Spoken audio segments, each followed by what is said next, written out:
Alhamdulillah wassalatu wassalamu ala Rasulillah wa ba'd.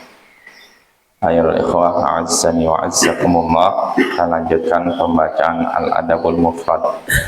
Berkata Imam Al-Bukhari rahimahullah, haddatsana Ibnu Abil Aswad qal haddatsana Abdul Malik bin Umair Ibnu Amr haddatsana Abdul Malik bin Amr qal haddatsana Sahhamah bin Abdurrahman bin Al-Asam qal sami'tu Anas bin Malik yaqul kana an-nabiyyu sallallahu alaihi wasallam rahiman wa kana la ya'tihi ahadun illa wa'adahu wa anjazalahu in kana 'indahu wa qimatis shalah wa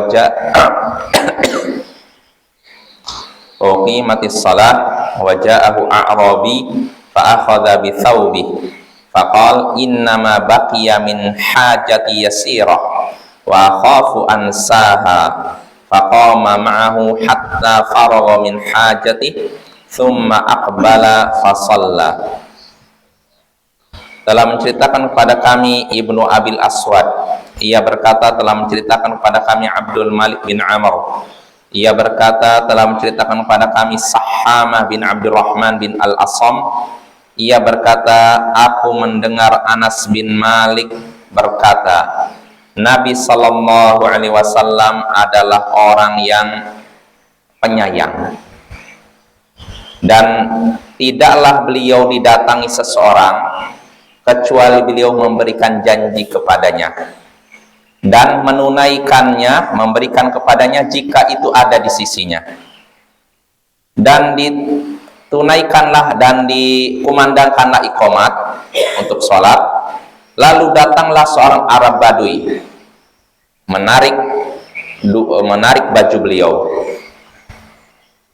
dikumandangkanlah iqamat, kemudian datanglah seorang Arab Badui menarik baju beliau. Lalu ia berkata, sesungguhnya yang tersisa dari hajatku sedikit, sesungguhnya tersisa sedikit dari hajatku, dan aku khawatir diriku lupa. Maka beliau pun bangkit bersama Arab Badui tersebut hingga menyelesaikan hajatnya, lalu beliau pun datang kembali kemudian melaksanakan sholat. Nah, ini hadisnya ya ikhwah dari Anas bin Malik. Jadi Anas bin Malik menyatakan Nabi sallallahu alaihi wasallam adalah sosok yang penyayang, rahim, sebagaimana Allah sebutkan dalam Al-Qur'an.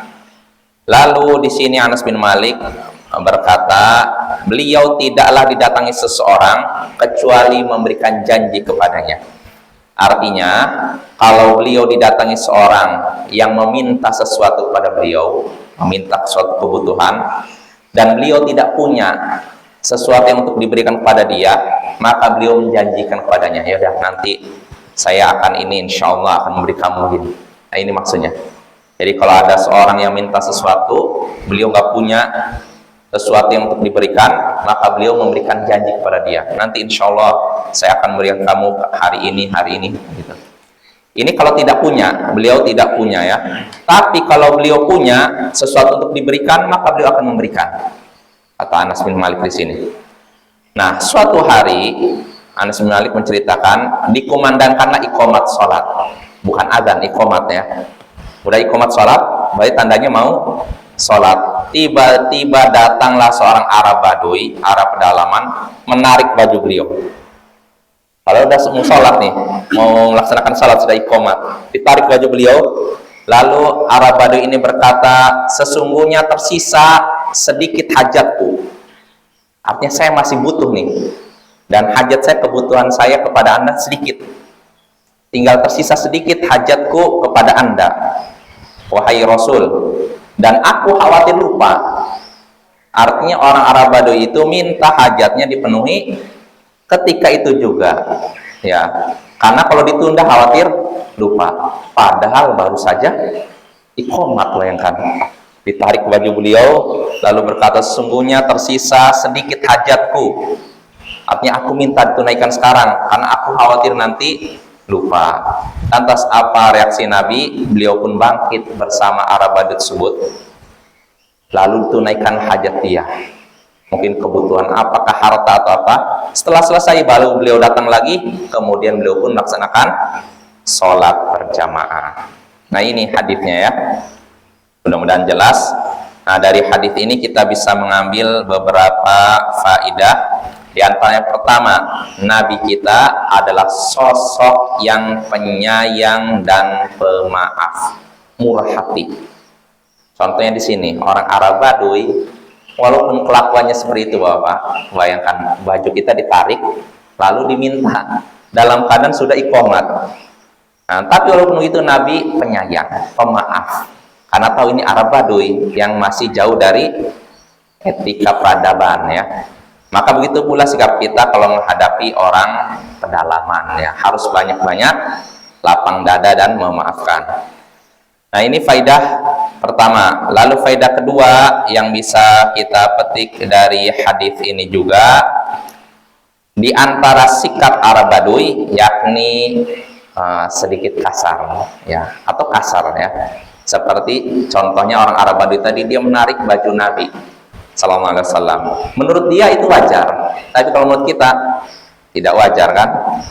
Nah itu faidah kedua.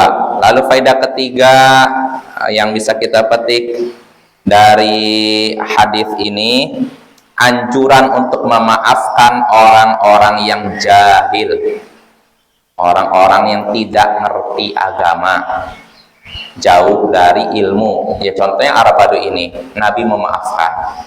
Dia minta sesuatu sambil narik baju Nabi, Nabi maafkan bahkan ngasih. Bayangkan. Ini berarti kita juga begitu. Kalau ada orang jahil, nggak usah kita masukkan ucapannya ke hati kita, maafkan dia. Kalau kita punya sesuatu yang bisa diberikan, berikan pada dia. Itu faedah ketiga. Lalu faedah terakhir yang bisa kita petik dari hadis ini, bolehnya menunda sholat walaupun sudah dikumandangkan iqomat, kalau memang ada kebutuhan dan hajat. Bolehnya menunda sholat, pelaksanaan sholat walaupun sudah dikumandangkan iqomat, kalau memang ada kebutuhan dan hajat.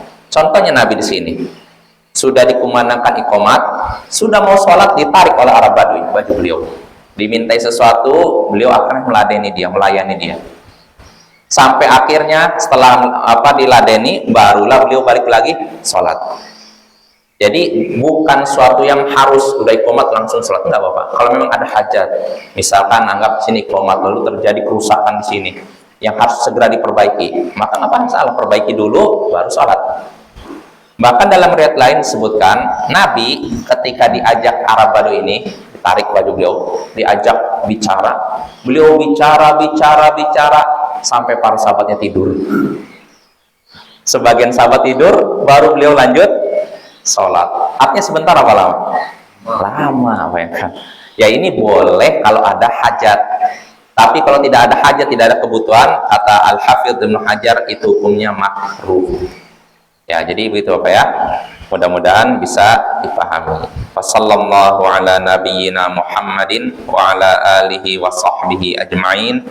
Wa akhiru da'wana anil hamdulillahi rabbil alamin. Assalamualaikum warahmatullahi wabarakatuh.